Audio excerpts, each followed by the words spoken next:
अगर आप वृंदावन आ रहे हैं तो ज़रा सोचकर बनाएं योजना। जी हाँ मित्रों, हमारा जो शीर्षक है वह यही है कि अगर आप इन दिसंबर की छुट्टियों में वृंदावन आने का प्लान कर रहे हैं तो ज़रा सोचकर हम जो आपको चीज़ें बता रहे हैं उनको जानने के बाद ही अपनी योजना बनाएं। मित्रों, हमारा ध्येय आपको डराने का नहीं, आप तक जानकारी पहुंचाने का है।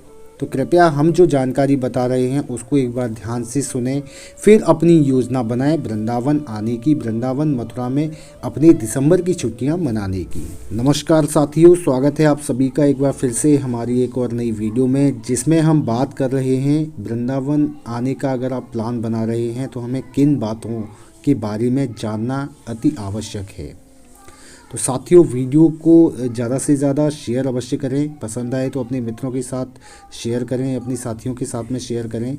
इसके साथ ही दोस्तों, हम इसी तरह की जानकारी देते रहते हैं, तो कृपया करके हमारे चैनल ब्रज आस्था को सब्सक्राइब कर लें। तो साथियों, अगर आप दिसंबर के अंतिम दिनों में छुट्टी मनाने वृंदावन आने का मन बना रहे हैं तो थोड़ा विचार कर लें। दिसंबर के अंतिम दिनों में वृंदावन में श्रद्धालुओं की भीड़ उमड़ेगी। 17 दिसंबर को ठाकुर बांके बिहारी जी का प्राकट्य उत्सव है। इस दिन लाखों श्रद्धालु वृंदावन पहुंचेंगे। 17 दिसंबर से होटल गेस्ट हाउस की एडवांस बुकिंग हो गई है। 3 जनवरी तक 80% होटल बुक हैं। वर्ष की विदाई और नए वर्ष का स्वागत करने के लिए लाखों श्रद्धालु अपने आराध्य श्री बांके बिहारी जी के दरबार में आएंगे। ऐसे में यहाँ भीड़ को व्यवस्थित करना पुलिस के लिए भी एक चुनौती होगी। 15 दिसंबर से शादी का सीज़न खत्म हो रहा है और 17 दिसंबर को ठाकुर श्री बांके बिहारी जी का प्राकट्य उत्सव है। उनके प्राकट्य उत्सव में सहभागी बनने के लिए लाखों की संख्या में श्रद्धालु वृंदावन पहुंचेंगे। साथियों, 17 दिसंबर से ही होटल और गेस्ट हाउस की एडवांस बुकिंग होने लगी है। होटल और गेस्ट हाउस की एडवांस बुकिंग से पता चल रहा है कि 17 दिसंबर के बाद से ही बड़ी संख्या में श्रद्धालु डेरा डालेंगे। 23 दिसंबर को शनिवार है, 24 दिसंबर को रविवार है और 25 दिसंबर को क्रिसमस का अवकाश है। ऐसे में 23 दिसंबर से ही यहाँ श्रद्धालु पहुँचेंगे और ज़्यादातर यहीं रुकेंगे।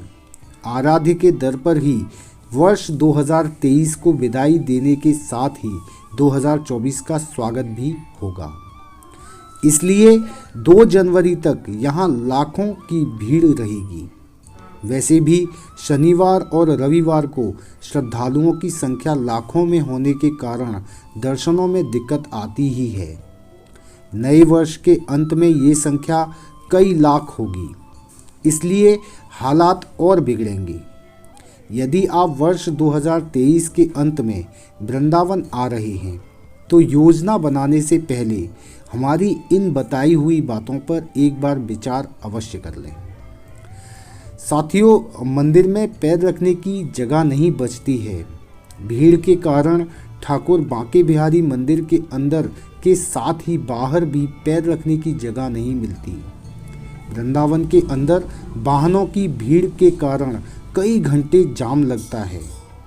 प्रशासन के पास भी वाहन शहर के बाहर पार्किंग स्थल पर रोकने और फिर श्रद्धालुओं को बैरिकेडिंग पर रोक कर दर्शन कराने के अलावा कोई व्यवस्था नहीं रहती है। साथियों, हम किसी भी तरह से आपसे यह नहीं कह रहे कि आप ब्रज में ना आएँ, दर्शन ना करें, नई साल यहाँ ना मनाएं, पर जो भी बुज़ुर्ग हैं या जो बच्चे हैं उनको ध्यान में रखते हुए ही अपनी योजना बनाएं, क्योंकि आपकी सुरक्षा हमारा कर्तव्य है। हम इस तरह का चैनल चलाते हैं तो आपको यहाँ के बारे में अवगत कराना, जानकारी प्रदान करना हमारा कर्तव्य बन जाता है। वही जानकारी हम आपके साथ में साझा कर रहे हैं।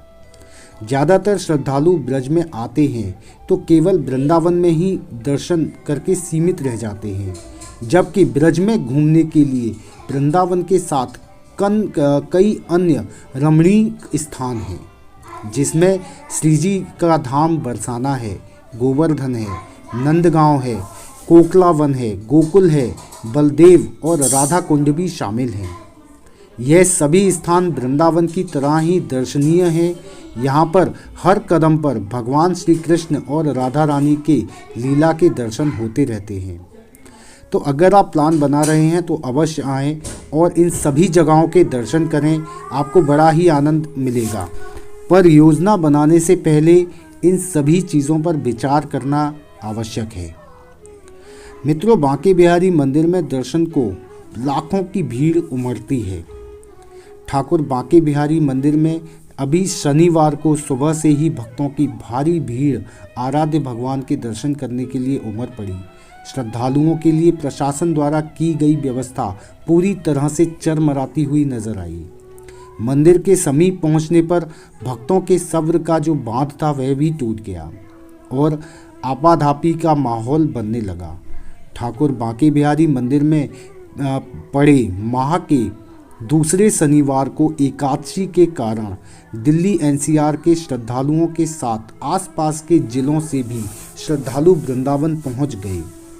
बैरिकेडिंग पर रोके जाने के बाद जब श्रद्धालु को छोड़ा जाता तो श्रद्धालुओं में पहले पहुंचने की होड़ लग जाती और आगे बैरिकेडिंग पर जमावड़ा लग रहा था।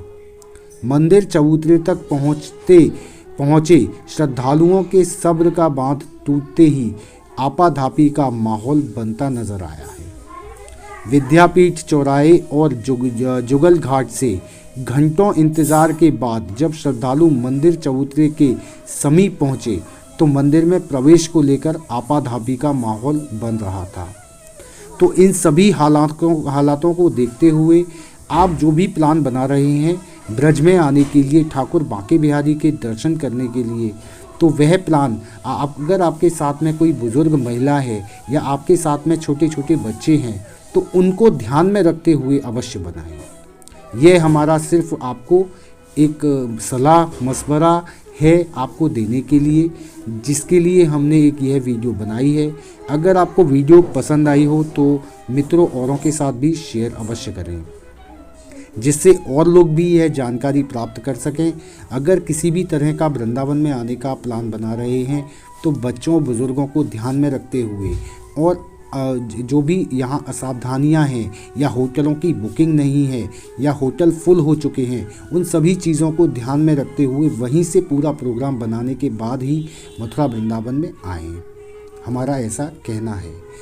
तो साथियों, वीडियो अच्छी लगी हो तो शेयर अवश्य करें। इसके साथ ही हम इसी तरह की वीडियो डालते रहते हैं, तो कृपया करके हमारे चैनल ब्रज आस्था को सब्सक्राइब कर लें।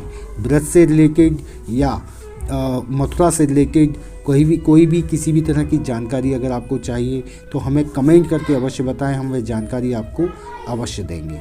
तो चलिए साथियों, इस वीडियो में फ़िलहाल इतना ही, फिर मिलेंगे अगली वीडियो में। तब तक के लिए जय श्री कृष्णा, जय श्री राधे, जय श्री बांके बिहारी लाल की जय।